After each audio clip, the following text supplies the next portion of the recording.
Unahin po natin itong Renewable Energy Project. Tatalakayin po natin ito kasama si Undersecretary Rowena Guevara ng Department of Energy.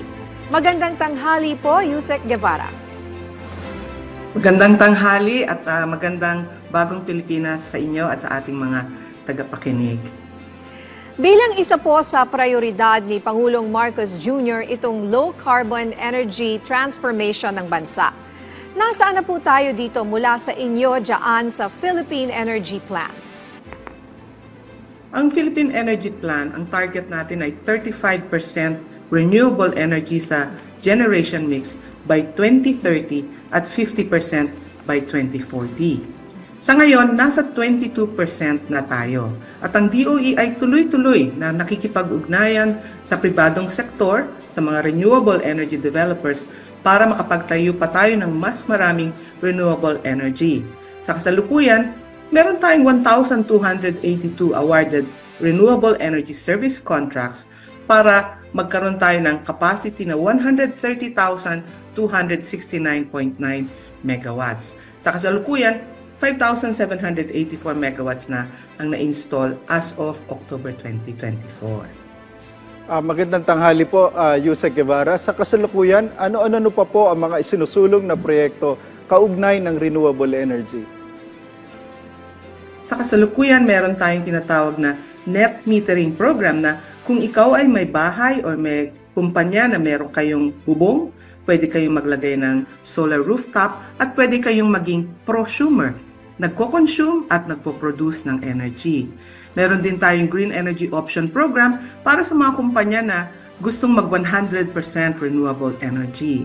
At meron tayong Green Energy Auction Program na kung saan ino-auction natin yung mga kapasidad ng renewable energy for 20 years. May upcoming tayong Green Energy Auction 3 for hydro at saka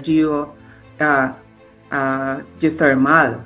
Tapos syempre, meron tayong sinusulong na offshore wind projects. Ang balak natin by 2028 ay makapag-produce na tayo ng renewable energy mula sa offshore wind.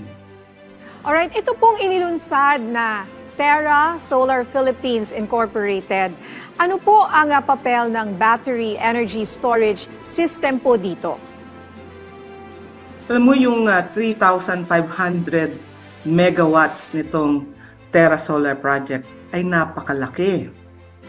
Ngayon, dahil solar siya, may tinatawag tayong inherent na intermittency. Kasi pag nawala yung araw, bababa yung production nitong solar power plant. Pag maaraw naman, tataas yung production niya. Hindi naman pwede na ang darating sa bahay natin na kuryente ay pabago-bago ang voltahe. So, kailangan nating battery energy storage system para paglabas ng kuryente dito sa Terra Solar Power Plant ay halos constant na siya at hindi na magkukos ng pagkasira ng mga appliances natin sa ating mga bahay. Bukod doon, magagamit din itong battery energy storage system sa gabi kasi i-store ng solar yung energy dun sa battery energy storage system at paggabi na kailangan natin ng mas maraming supply ay pwede din gamitin yung output nitong battery energy storage system. Yusek Weng, ano po ang mga benepisyo ng proyektong ito sa sektor ng enerhiya sa Pilipinas? Asek Arnel, ang immediate na benepisyo nito ay magkakaroon ng dagdag na trabaho sa 1,000 workers natin during construction at 150 workers during operation. Maliban dito, makakapagbigay din ang project na ito ng kuryente sa 2.5 million households o higit 10 milyong Pilipino at makakadagdag sa supply ng kuryente para maabot natin ang target na 35% renewable energy by 2030. Ano po ang magiging epekto po nito sa mga households na yan? Mayroon po kasing pangamba na baka tumaas po ang babayaran po nila.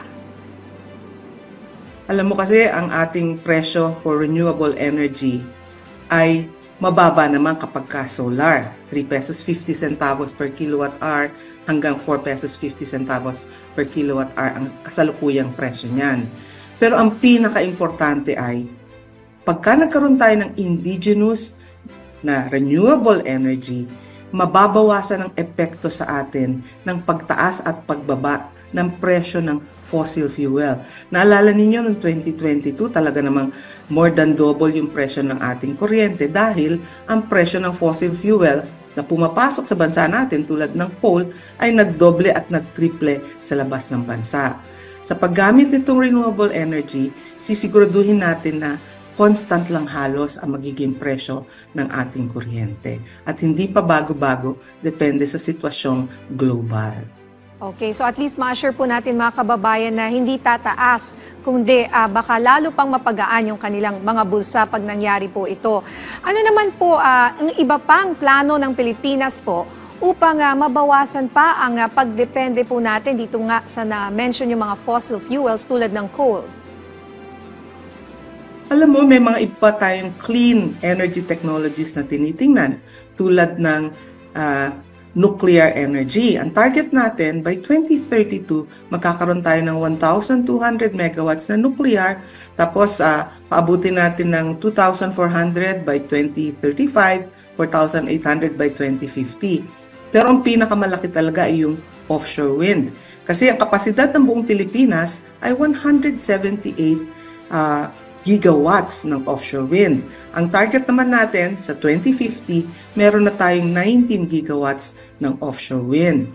Tapos, bukod pa dyan, meron din tayong mga tinitingnan na tinatawag nating expanded rooftop mounted solar. Ang ibig sabihin nun, bukod sa mga bahay, ang hinahanap natin sana yung mga malalaking industrial companies ay magkaroon ng mga solar rooftop at pagka nasa isang lugar sila, tulad ng isang PESA zone, pwede silang magkaroon ng trading among themselves. So yan yung mga hakbang na gagawin natin para mapalaganap pa ang renewable energy sa ating bansa. Sa karagdagan po, Yusek Weng, ano-ano pa po ang magiging hakbang ng ating pamahalaan para lalong palakasin at paigtingin ang energy transition ng ating bansa? Paano po natin tinututukan ang policy reinforcement, technological innovation at infrastructure development para po dito? Alam mo, meron tayong tinatawag na Energy Virtual One-Stop Shop gamit ang information technology para siguraduhin mapadali natin ang application process ng ating mga renewable energy developers. Dati kasi, hindi nila alam kung kailan lalabas yung permit o yung consent na in-applyan nila. Ngayon, dito sa Energy Virtual One-Stop Shop, merong garantisadong timeline kung kailan lalabas yung resulta ng kanilang application. At sabi pa dito sa EVOS Law, kapag ka na-late yung government agency na in charge, pag hindi naabot yung deadline, ay deemed approved na itong kanilang application. Kaya naman, sa buong mundo, number 4 na ang Pilipinas na paboritong location ng investors para sa renewable energy. Bukod dyan, nabuksan na rin natin yung policy natin na 100% foreign ownership ng renewable energy. At dahil dyan, nagdagsaan talaga yung application ng mga renewable energy developers dito sa ating bansa. Tapos, pag napag-usapan naman yung tinatawag nating transmission line, alam naman natin ang National Grid Corporation of the Philippines ang in charge dyan. Pero gusto kasi nating i-expand yung ating grid para mabigyan ng pagkakataon itong renewable energy na makapasok sa grid. Kaya pinagtutulong-tulungan natin at saka ng NGCP at ng private sector ang paglaganap ng ating grid sa bansa. Meron din tayong pakikipagtulungan sa iba't ibang sangay ng gobyerno tulad ng Department of Environment and Natural Resources para sa mga ECC permits. Tapos meron din tayong coordination with the Philippine Ports Authority. Tuwang-tuwa nga kami kasi nabalitaan namin na in-approve na ng PPA Board ang paggagawa ng 2 offshore wind ports sa Curimaao at sa Panganiban. Tapos yung National Irrigation Administration ay magagamit na rin natin for renewable energy, yung tinatawag na floating solar at hydropower sa mga asset ng areas ng NIA katulad ng dam at irrigation canals. Tinutulungan rin natin ang mga RE developers na makapagtayo ng floating solar sa mga lawa gaya ng Laguna Lake at Mapanuete Lake. Alright, maraming salamat po sa inyong oras, Undersecretary Rowena Guevara mula po dyan sa Department of Energy.